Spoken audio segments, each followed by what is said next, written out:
नमस्कार दोस्तों, स्वागत है आप सभी का मेंस डिस्कशन में।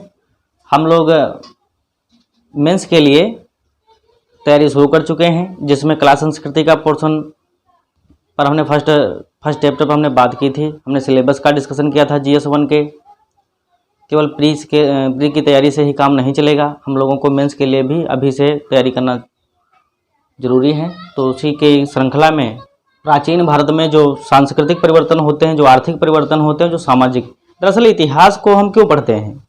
इतिहास को पढ़ने का सीधा सा उद्देश्य ये होता है कि हम इतिहास में हुए परिवर्तनों को समझ सकें, उन बिंदुओं को रेखांकित कर सकें जिनमें परिवर्तन हुए, और ये समझ सकें कि कैसे कैसे मानव का विकास हुआ, कैसे कैसे राजनीति में परिवर्तन आए, फिर समाज में कैसे परिवर्तन आए, उनकी संस्कृति कैसे बदली, उनमें क्या खासियतें थीं, उनकी क्या कमियां थीं, उनमें क्या खूबियां थीं।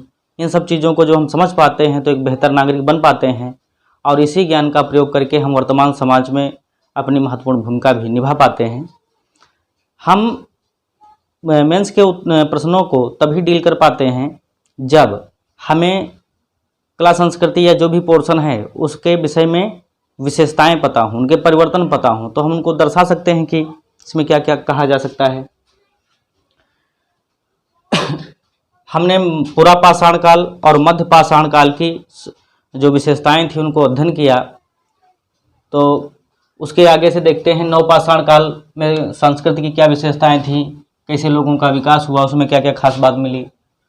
सामाजिक लक्षण नवपाषाण काल में कैसे थे? तो सामाजिक लक्षणों में क्या है, तो ये लोग अब पालिशदार प्रस्तर उपकरण यानी पालिशदार पत्थर के उपकरण प्रयोग करने लगे थे। इनको भी धातुओं का ज्ञान नहीं था। औजार अब छोटे हो गए थे, पैने हो गए थे, बेडौल नहीं रह गए थे, अब ये बहुत ही तीव्र हो गए थे। मध्य पाषाण काल में जहाँ तीर कमान का विकास हो गया था, माइक्रो उपकरण आ गए थे, वहीं अब और ये चिकने हो जाते हैं और सुंदर हो जाते हैं। अब मानव जो था वो खाद्य संग्राहक, यानी पहले खाना बटोर कर रखते थे, उत्पादन तो कर नहीं पाते थे, खेती का ज्ञान ही नहीं था, लेकिन अब क्या हो गए, ये खाद्य संग्राहक से खाद्य उत्पादक हो गए।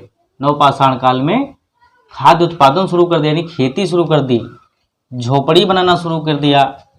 सरकंडे की झोपड़ी होती थी, सरकंडा मतलब सेठा, उससे झोपड़ी बनाना शुरू कर दिया। स्थायी निवास हो गया, ये स्थायी निवास करने लगे। इसमें नियमित पशुपालन भी शुरू कर दिया। यद्यपि मध्य पाषाण काल में सबसे पहले कुत्ते को पालतू बनाया, फिर बकरी को, फिर गाय को इत्यादि, मतलब जानवर आते चले गए जो भी मानव के लिए इंपॉर्टेंट है उनको बनाना शुरू कर दिया। लेकिन अब जब खेती शुरू हो गई तो खेती के फसल अवशेष पशुओं के खाने के काम आ जाते थे, उनका दूध और मांस मनुष्य के खाने के काम आ जाता था। तो यानी कि नियमित पशुपालन शुरू कर दिया गया। नवपाषाण काल में कृषि का विकास हो गया, मृदभांड निर्माण करने लगे, यानी चाक का, यानी चाक, कुम्हार के चाक का विकास हो गया, और मृदभांड यानी मिट्टी के बर्तन बनने लगे। मवेशियों के बाड़े बनाए जाने लगे, यानी बाड़े भी मिले हैं। महिलाओं एवं बूढ़े व्यक्तियों पर दबाव कम हो गया, अब उनको कम मेहनत वाले काम दिए जाने लगे। वे महिलाएं और बच्चे जो होते थे, छोटे बच्चों की देखरेख और घर के काम करते थे, जबकि युवा पुरुष जो होते थे समूह में मिलकर शिकार करते थे। तो महिलाओं एवं बूढ़े व्यक्तियों पर दबाव कम हुआ, वो रचनात्मक सोचने के लिए समय पा गए। जीवन में अवकाश का समय बढ़ा। जब जीवन में अवकाश सोचने का अवकाश बढ़ता है तो व्यक्ति कुछ विकास करता है, कोई नई तकनीकें खोजता है। ग्रामीण जीवन की शुरुआत हुई। ग्रामीण जीवन की शुरुआत हुई। कपड़ा बुनना आदमी ने इसी समय सीखा, नवपाषाण काल में ही सीखा। चाक से बर्तन बनाना, पहिया का आविष्कार इसी काल में हो गया। अनाजों के रूप में उपहार लेन देन भी प्रारंभ हो गया। अनाजों के बीजों के रूप में बचा कर रखने के कारण उसमें बचत करने की प्रवृत्ति आई। तो ये 7-8 इसमें पॉइंट हम दे सकते हैं जो सामाजिक लक्षण बताने में महत्वपूर्ण है, कि इनके उपकरण जो थे पालिशदार हो गए थे, इन्होंने कृषि सीख ली थी, स्थायी निवास करने लगे थे, कपड़ा बुनना सीख लिया था, सरकंडे आदि से झोपड़ी बना लिया था। और इनके जो स्थल हैं भारत में मिलते हैं, सराय, नाहर, राय, महदहा, दमदमा और बागौर राजस्थान का क्षेत्र है। इसके अलावा इनाम गांव में आप देखेंगे कि वहाँ पे जो मुखिया तंत्र है, मुखिया तंत्र का भी विकास हो जाता है, और उसका जो घर होता है बड़ा होता है, बाकी सामान्य लोगों का छोटा होता है। इनाम गांव है, पिकली हल कर्नाटक में है, और दाओजली असम में। ये सब नवपाषाण के स्थल थे। सांस्कृतिक लक्षण देखा जाए इनके, अब इनको आत्मा, परमात्मा, भूत, शव दफनाना, इन चीज़ों पर विश्वास बढ़ गया था। अब ये लोग उत्पादक शक्ति की पूजा करने लगे थे। उत्पादक शक्ति मतलब मातृ देवी। मातृ देवी की संभवतः इसी काल में पूजा प्रारंभ होती है, जो आगे चलकर हड़प्पा सभ्यता में अपने विकसित रूप में आ जाती है। मातृ देवी की मरण मूर्ति बताती है। सांड, एक श्रृंगी पशु, ये सब इस समय बहुत ही पवित्र माने जाने लगे। कपड़ों का प्रयोग अब ये करने लगे थे। पहले नग्न आदमी घूमता था, लेकिन अब वह सभ्य होने लगा, कपड़ों का प्रयोग करने लगा। और इनकी जो संस्कृत थी, प्रारंभिक कृत संस्कृत थी। तो ये हमारा है नवपाषाणकालीन संस्कृत की विशेषताएं। इनको 2-3 बार सुनने से ये समझ में आ जाएगा। इसके आधार पर हम लोग अभी मेंस के क्वेश्चन भी करने की कोशिश करेंगे। ताम्रपाषाणी संस्कृत में देखा जाए तो इसमें क्या था, ये पालिशदार प्रस्तर उपकरणों के साथ साथ, यानी जो नवपाषाण काल में पालिशदार प्रस्तर उपकरण खोज लिए गए थे, उनका तो प्रयोग करते ही थे, साथ में तांबे के उपकरणों का भी प्रयोग शुरू कर दिया। इसीलिए इसको कहा गया ताम्रपाषाण, यानी तांबा और पाषाण दोनों मिलाकर जब आदमी अपने जीवन का संचालन करता है तो उसे ताम्रपाषाण कहा जाता है। पशुपालन, सीमित व्यापार, यानी इसमें पशुपालन बढ़ गया था, व्यापार सीमित होता था, बाटर सिस्टम था, यानी वस्तु विनिमय प्रणाली थी, ग्रामीण जीवन था, पहले की तुलना में उत्पादन बढ़ गया था, क्योंकि अब तांबे के भी उपकरण आ गए थे जो पहले से ज़्यादा मजबूत थे, ज़्यादा धारदार होते थे, जुताई खुदाई ये सब करना आसान था। जब उत्पादन बढ़ा तो उससे अधिशेष उत्पादन हुआ, यानी जितनी ज़रूरत हो उससे ज़्यादा पैदा हो गया, खाने से भी ज़्यादा। तो अब आदमी को खाना ढूंढने की फिक्र नहीं थी, अब वह कुछ समय बैठ करके कुछ सोच सकता था। और जब व्यक्ति को सोचने का मौका मिलता है तो नई नई चीज़ों का आविष्कार होता है। वो कुछ मानव जीवन की जो कठिनाइयाँ हैं उनको हल करने के लिए, सरलता के लिए नई चीज़ों का विकास करता है। यानी हम ये बात बहुत महत्वपूर्ण है कि जब कृषि जब अधिशेष उत्पादन हुआ तो उससे क्या हुआ, कुछ शक्तिशाली वर्गों का उदय हुआ और शक्तिशाली लोगों का अधिकार बढ़ गया, जिससे मुखिया तंत्र का विकास हो गया। अब यहाँ पे मुखिया तंत्र आता है, फिर आगे कबीले के रूप में ये डेवलप हो जाएंगे। जैसे इनाम गांव का देखें बात, तो इनाम गांव महाराष्ट्र से धान्य कोठार, मुखिया के घर का गोलाकार, बाकी लोगों का घर है वो वर्गाकार मिला है। ये जो इनाम गांव वगैरह हैं ये सिर्फ ताम्रपाषाण संस्कृत नहीं है, ये पूरा पाषाण से लेकर के धीरे धीरे विकसित होते मध्य पाषाण, नवपाषाण तक विकसित होते होते ताम्रपाषाण तक ये डेवलप हो गए। वर्तमान में नासिक क्षेत्र में ये बड़े शहर बन गए। तो किसी चीज़ में कंफ्यूज नहीं होना है कि पहले हमने पूरा पाषाण में उस स्थल को पढ़ लिया तो मध्य पाषाण में नहीं, वही स्थल मध्य पाषाण में भी रहेगा और आगे चलकर वो डेवलप होकर आधुनिक समय तक भी आएगा। धर्म के क्षेत्र में उत्पादक शक्तियों की पूजा और प्रबल हो गई। तो ताम्रपाषाण में जो धर्म के क्षेत्र में जो उत्पादन की शक्तियाँ थी, मातृ देवी है, वर्षा के देवता हैं, ये सब उनकी पूजा लोग करने लगे।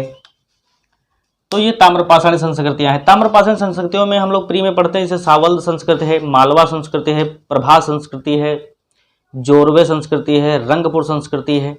ये जो संस्कृतियाँ हैं ये 2600 से लेकर 1200 ईसा पूर्व के आसपास विकसित होती रहीं और ये सिंधु सभ्यता के समकालीन पैरेलल चलती रहीं, जिनका व्यापार होता था। तो वो हम लोग प्री के तौर पर पढ़ते हैं। इसमें केवल हम लोग देख रहे थे इनकी विशेषताएं क्या हैं। तो तांबे और पत्थर का प्रयोग दोनों साथ में करते हैं। हड़प्पा सभ्यता की बात की जाए कि हड़प्पा सभ्यता ने आधुनिक समाज को, हमारे देश को क्या मतलब इनपुट दिए हैं, क्या उनकी देन है, उसकी क्या विशेषताएं थी, उसकी क्या खासियतें थी। तो हड़प्पा सभ्यता अपने समकालीन सभ्यताओं में, जैसे मेसोपोटामिया, मिस्र की सभ्यता, चीन की सभ्यता, इन सब में क्षेत्रफल में न सिर्फ बड़ी थी बल्कि उन्नत दशा में थी।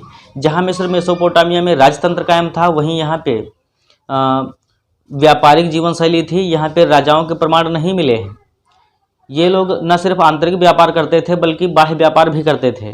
जो सिंधु सभ्यता है इसकी सबसे खासियत इसकी नगर नियोजन प्रणाली है। जो जाल पद्धति पर आधारित थी, यानी सड़कें समकोण पर काटती थी, सड़कों के किनारे नालियाँ थीं, पक्की ईंटों का प्रयोग किया जाता था। नगर दुर्ग और नगर टीला नगर एक जो होता था 2 भागों में बटा होता था। एक नगर दुर्ग होता था, पश्चिमी टीला एक पूर्व में होता था, उसको नगर टीला कहते थे। तो ये लोग व्यापारिक थे, इन्होंने मूर्तिकला का ज्ञान प्राप्त कर लिया था। कांसे यानी तांबे में टिन मिलाकर कांसा बना लिया था। कांसा तांबे से ज़्यादा मजबूत होता है, धार रोकने में सक्षम होता है।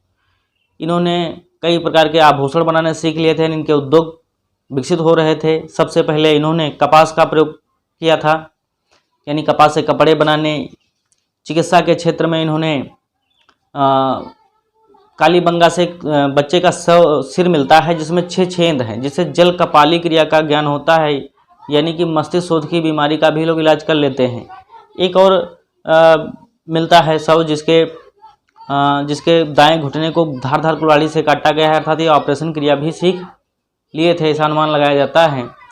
और ये नगर नियोजन, नाली निर्माण, जल प्रबंधन, बांध बनाना, बाढ़ नियंत्रण, ये सब सीख चुके थे। इसके माध्यम से नियंत्रित सिंचाई हुई और खेती का विकास हुआ। तो इनकी देख लेते विशेषताएं क्या क्या हैं। तो इनकी नगर नियोजन में सबसे महत्वपूर्ण ग्रिड पद्धति, यानी वही जाल प्रणाली, इसमें 90 डिग्री का कोण पर सड़क एक दूसरे को काटती थी। पक्की ईंटों का प्रयोग करते हैं, नाली का प्रयोग करते हैं। पीछे की तरफ इनका दरवाज़ा खुलता है, यानी कि सड़क के किनारे आजकल कई संस्कृति में क्या है कि दरवाजे जो हैं सड़क के सामने खुलते हैं, जिससे आवाज़ और प्रदूषण, धूल, ये सब घर में प्रवेश कर जाते हैं। ये लोग इतने समझदार थे कि ये घर पीछे की तरफ इनके मुख्य दरवाजे होते थे, ताकि सड़क की आवाज़ें अंदर प्रवेश न कर सकें। ये चीज़ें इनसे सीखी जा सकती हैं। इसे प्रथम नगरीय क्रांति भी कहा जाता है। दूसरी नगरीय क्रांति हमारी महाजनपद काल में आएगी, और तीसरी 1200 ईस्वी में जब मध्यकाल आएगा। तो 3 भारत में नगरीय क्रांतियाँ हुई। उसमें पहली नगरीय क्रांति हड़प्पाकालीन सभ्यता है। इनके सबसे बड़ी जो इमारत मिली है वो अन्नागार मिली है। अन्नागार, स्नानागार, जल प्रबंधन, रक्षा प्राचीर, ये इनकी विशेषताएं हैं, आप लोग प्री में पढ़ चुके होंगे। इनको धातुओं का बहुत अच्छा ज्ञान है। ये कांसा का विकास कर चुके हैं, सोना चांदी का ज्ञान है, परंतु लोहे का ज्ञान नहीं था। इन्हें लोहे का ज्ञान नहीं था। कांसे की नर्तकी की मूर्ति निर्माण, यानी इनको मूर्ति निर्माण की भी जानकारी थी। कांसे की नर्तकी मोहनजोदड़ो से मिली है। तो ये इनका धातु ज्ञान है। नगर प्रशासन, नगर प्रशासक जो होते थे नगर से पृथक रहते थे। जैसे वर्तमान में सिविल लाइन्स में नगर के प्रशासक क्या रहते हैं, सामान्य लोगों से दूर रहते हैं। ये लोग प्रकृति के पूजक थे। प्रकृति में 3 मतलब पशु पूजा, मानव पूजा तथा पेड़ पौधों की पूजा, तीनों की ये लोग पूजा करते थे। उनके अलग अलग साक्ष्य मिले हैं। उन्नत व्यवसाय था। जन सामान्य का मिस्र मेसोपोटामिया के लोगों से जो जीवन स्तर था वो उच्च था। जन सामान्य का स्तर जो था, अगर तुलना की जाए कि मेसोपोटामिया के जन सामान्य कैसे थे, मिस्र के लोग कैसे रहते थे, तो उनके जीवन स्तर से सिंधु सभ्यता के लोगों का जीवन स्तर उच्च था।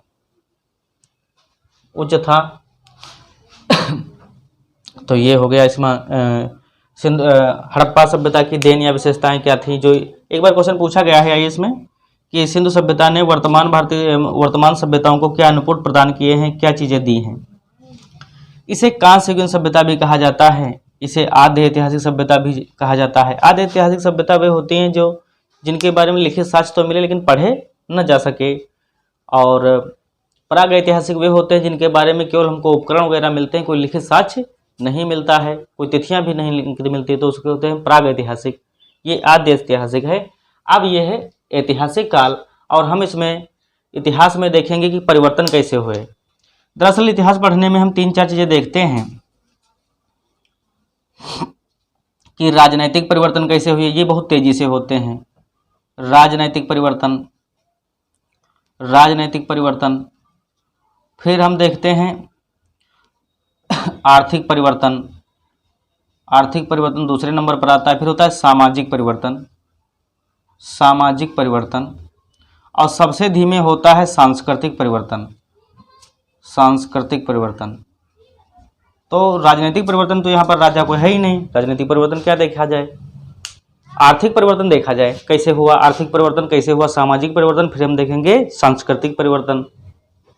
हम ऋग्वैदिक काल के अगर आर्थिक परिवर्तनों की बात करें तो ऋग्वैदिक काल में अर्थव्यवस्था क्या थी, आर्थिक परिवर्तन। तो ऋग्वैदिक काल के जो लोग थे, ये आर्य और गैर आर्य लोग इस समय शुरू हो गए थे। मध्य एशिया से आर्य लोग आए, इन्होंने जनजाति, कबीलाई, पशुचारण आधारित अपनी जीवन शैली प्रारंभ की थी। ये लोग सीमित कृषि करते थे, इनको कृषि का विशेष ज्ञान नहीं था, क्योंकि ऋग्वैदिक काल में लोहे का ज्ञान नहीं था, मुद्रा का भी प्रचलन नहीं था। यद्यपि निष्क नामक आभूषण का उल्लेख मिलता है, लेकिन वो गले में पहना जाता था, उसका विशेष कहीं पर विनिमय के तौर पर साक्ष्य उपलब्ध नहीं है। सभ्यता का विकास जो भारत में हुआ है वो पश्चिम से पूर्व की ओर हुआ है, क्योंकि पश्चिम से पूर्व की ओर जब हम चलेंगे तो वर्षा की मात्रा बढ़ती मिलेगी। यानी अगर हम राजस्थान से बंगाल की तरफ जाएं तो राजस्थान में सबसे कम वर्षा मिलेगी। फिर जैसे जैसे हम पूर्व की तरफ बढ़ते जाएंगे वर्षा की मात्रा बढ़ती जाएगी। जब वर्षा की मात्रा बढ़ेगी तो जंगलों का घनत्व भी बढ़ता जाएगा, और जब हथियार औजार हैं नहीं तो जंगलों की कटाई करने में मानव सक्षम नहीं था। तो पश्चिम के जो खुले मैदान थे उन्हीं में कृषि और उसी में मानव सभ्यता का विकास पहले हुआ। फिर जब इनको धातुओं का बढ़िया ज्ञान हो जाता है, इनके पास औजार हथियार आ जाते हैं, तो वनों की कटाई करते करते पूर्व की ओर बढ़ते जाते हैं, जंगलों को साफ करते चले जाते हैं। तो भारत में सभ्यता का विकास पश्चिम से पूर्व की ओर हुआ, क्योंकि वर्षा की मात्रा पूर्व की ओर बढ़ती जाती है और जंगलों का घनत्व भी बढ़ता जाता है। इसीलिए कृषि उपकरणों की खोज के साथ ही पूर्व की ओर लोगों का प्रवासन बढ़ा। तो ये ऋग्वैदिक काल का आर्थिक परिवर्तन है कि बहुत सामान्य कृषि है, पशुचारण आधारित लोग हैं और कबीलाई हैं, जनजाति हैं, तो अर्थव्यवस्था कोई बहुत बड़ी नहीं है। फिर उत्तर वैदिक काल की बात करते हैं। उत्तर वैदिक काल, ऋग्वैदिक काल अच्छा जानते हो कि पीरियड 1500 से लेकर 1000 BC, ये है ऋग्वैदिक काल। उत्तर वैदिक काल 1000 से 600 BC माना जाता है। अब इसमें क्या आर्थिक परिवर्तन आया, तो इसमें लोग अब जहाँ वो जनजाति कबीलाई टाइप के थे, अब मतलब अपना कबीला लेकर दूसरी जगह चले जाते थे, बस जाते जाके थे, लेकिन अब ये स्थायी जीवन में रहने लगे, सप्त सैंधव प्रदेश में रहने लगे। कृषि गतिविधियां बढ़ी, लोहे की खोज उत्तर वैदिक काल में हो गई। अंतरजी खेड़ा उत्तर प्रदेश से सबसे पुराने लोहे के साक्ष्य मिलते हैं जो 1000 BC के हैं। यानी कि इनके पास अब लोहे का ज्ञान हो गया और ये लोग लोहे का फाल बनाना, कुदाल बनाना, हंसिया इत्यादि का खोज हो गई। तो ये लोग कृषि गतिविधियों में लिप्त होने लगे।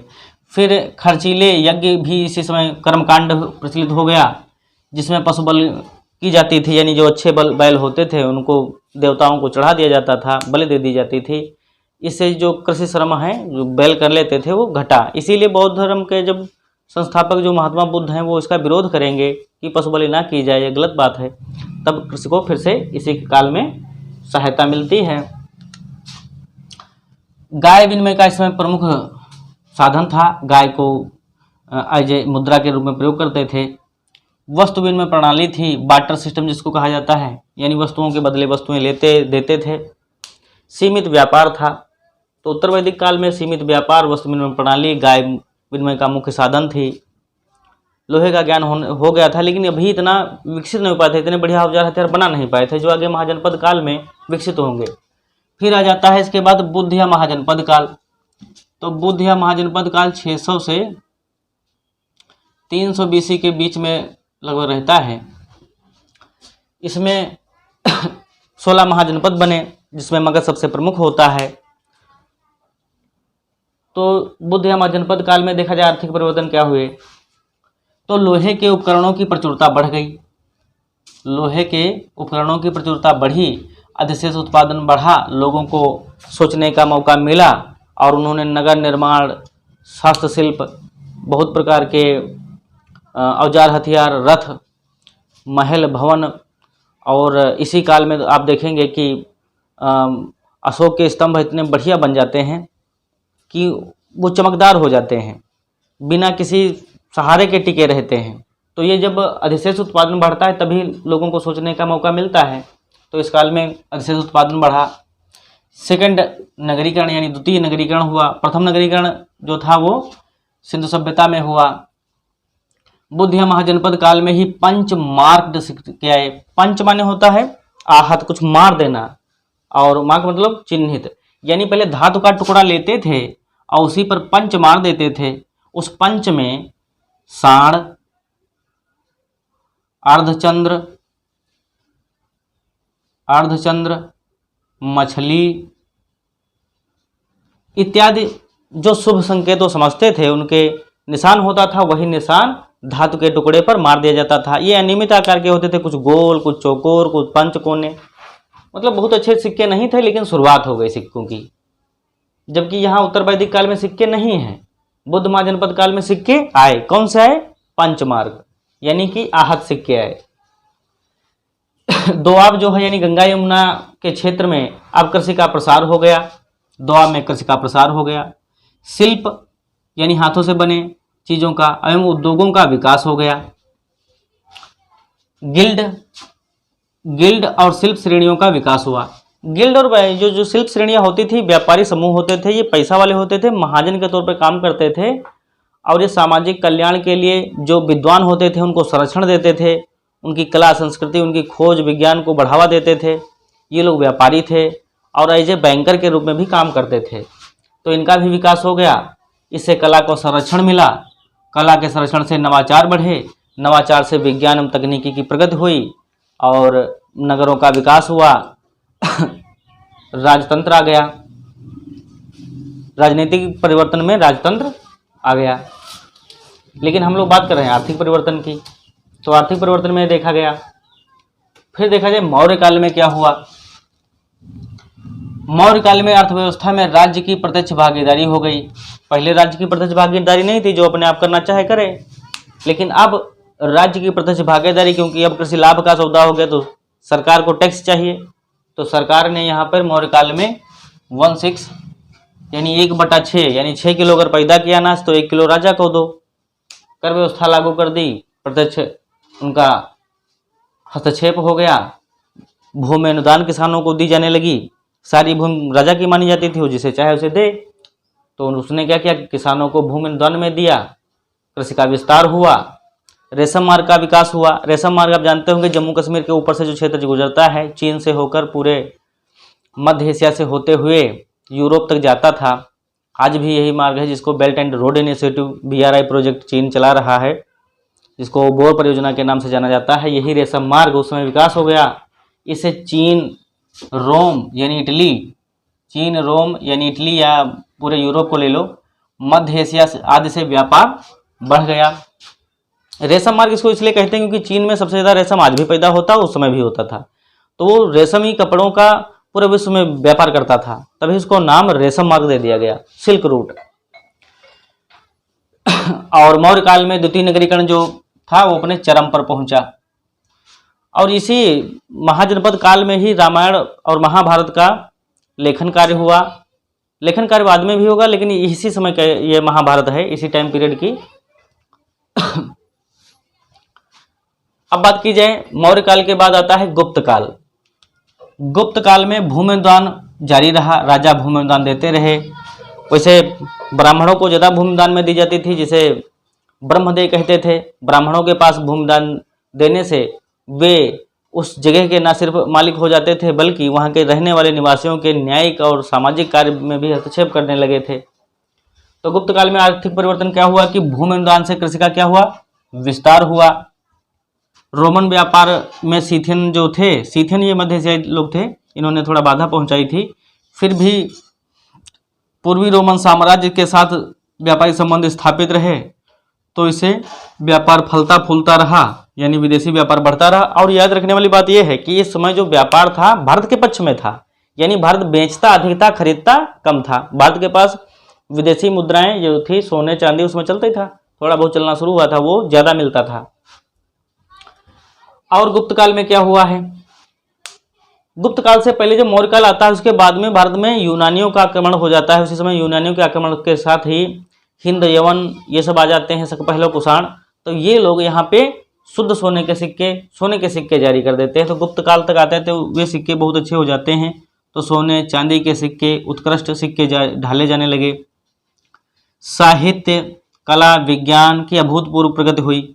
साहित्य कला में हम बात करेंगे, गुप्त काल में नवरत्न चंद्रगुप्त विक्रमादित्य के दरबार में नवरत्न थे, जिनमें हम इनका विद्वानों का नाम दे सकते हैं। कालिदास हैं, अमर कालिदास, जिन्होंने कई सारे नाटक लिखे हैं। धन्वंतरी इनके दरबार में रहते थे, जो चिकित्सा के क्षेत्र में महत्वपूर्ण योगदान दिए। बेताल भट्ट मांत्रिक थे। अमर सिंह अमरकोश की रचना के जो शब्दकोश है। शंकु वास्तुशिल्प के जानकार थे। ये तो केवल कुछ कम ही नाम हमने लिए हैं। बहुत सारे इस समय विद्वान पैदा हुए जिन्होंने बहुत सारी रचनाएं लिखी हैं इस समय। और इसी समय संस्कृत में कई सारे साहित्य लिखे गए। रामायण महाभारत के पूर्ण रूपेण इसी समय दिया गया, क्योंकि पाणिनि के अष्टाध्यायी का लेखन भी इसी दौरान हुआ था। रेशम मार्ग से व्यापार बढ़ता रहा। इसी दौरान रेशम मार्ग से व्यापार बढ़ा है। अंत समय में मुद्रा धातुओं में, यानी जब गुप्त काल खत्म हो रहा था उस समय धातुओं में जो मुद्रा धातुएं थी उसमें गिरावट आ गई थी। क्यों गिरावट आ गई थी? क्योंकि राजा जो मुद्राएं थी वो राजा की विजय पर और उसके क्षेत्र पर निर्भर करती थी।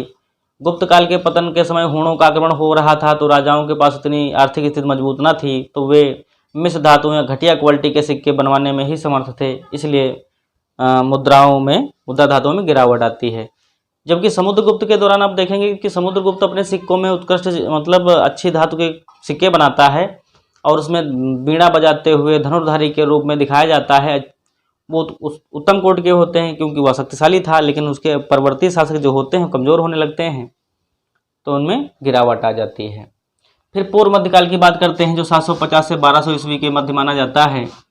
ये काल जो था भारत में अंधकार युग माना जाता है, क्योंकि इस समय बौद्ध धर्म का पतन हो रहा था। जो बौद्ध मठ थे वहाँ पे भ्रष्टाचार अनाचार व्याप्त हो गया था, बहुत सारा धन इकट्ठा हो गया था। तो जो बौद्ध मठाधीश होते थे वो लोग भ्रष्ट हो गए थे, स्त्रियों को रखने लगे थे अपने पास और संपत्ति के लोभी हो गए थे, आराम पसंद जीवन करने लगे थे और कोई एक केंद्रीय सत्ता न थी।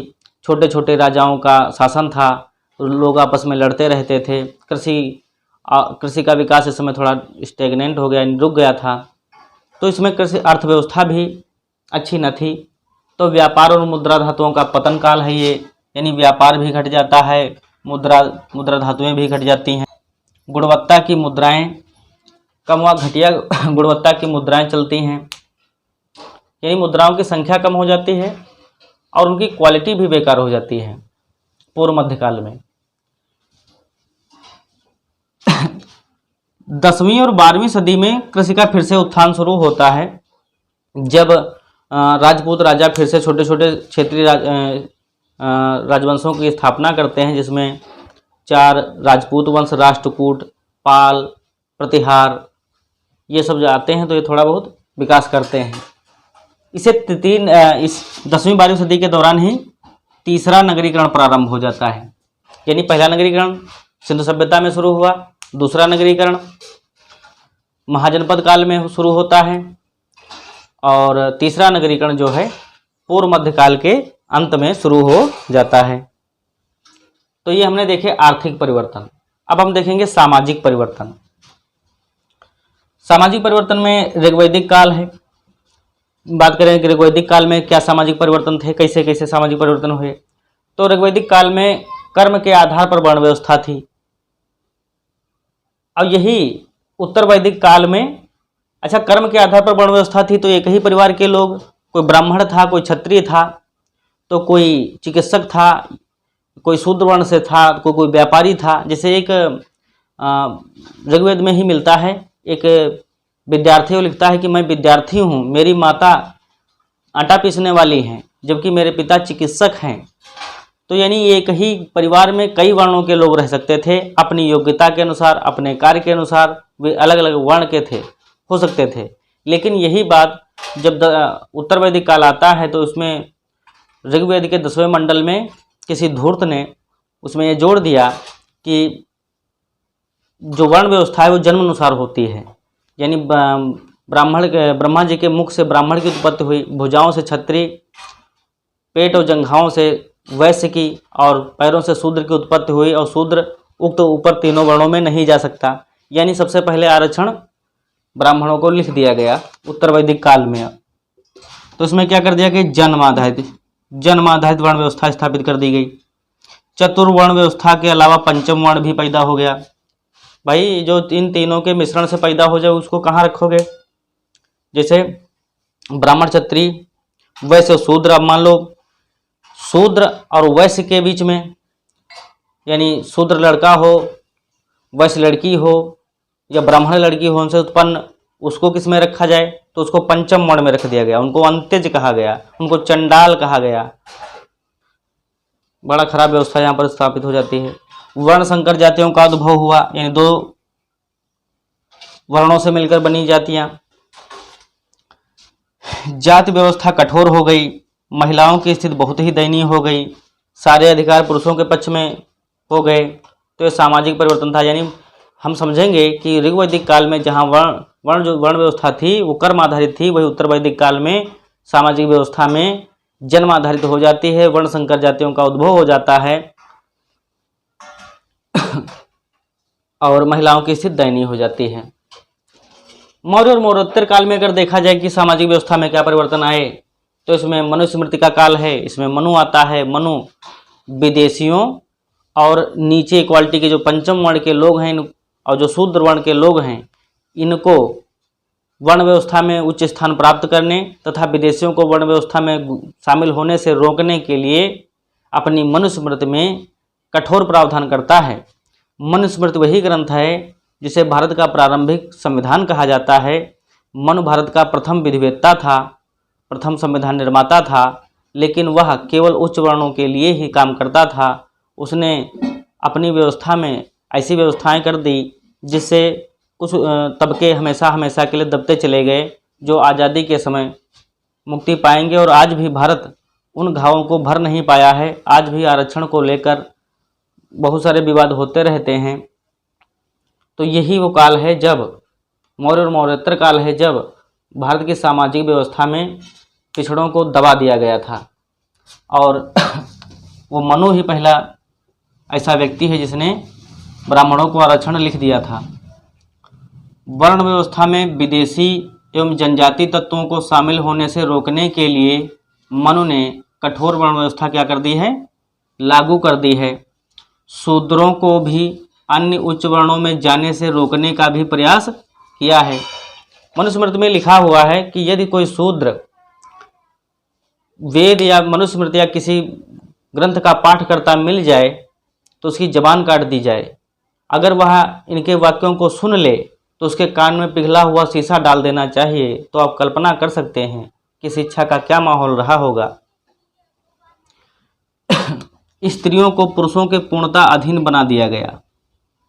स्त्रियों को पुरुषों के पूर्णता अधीन बना दिया गया। इसीलिए तो मनुस्मृति दहन दिवस मनाया जाता है। गुप्त काल, अब हम देख लेते हैं सामाजिक व्यवस्था में गुप्त काल में क्या परिवर्तन आए। तो शूद्रों की स्थिति और गिर गई।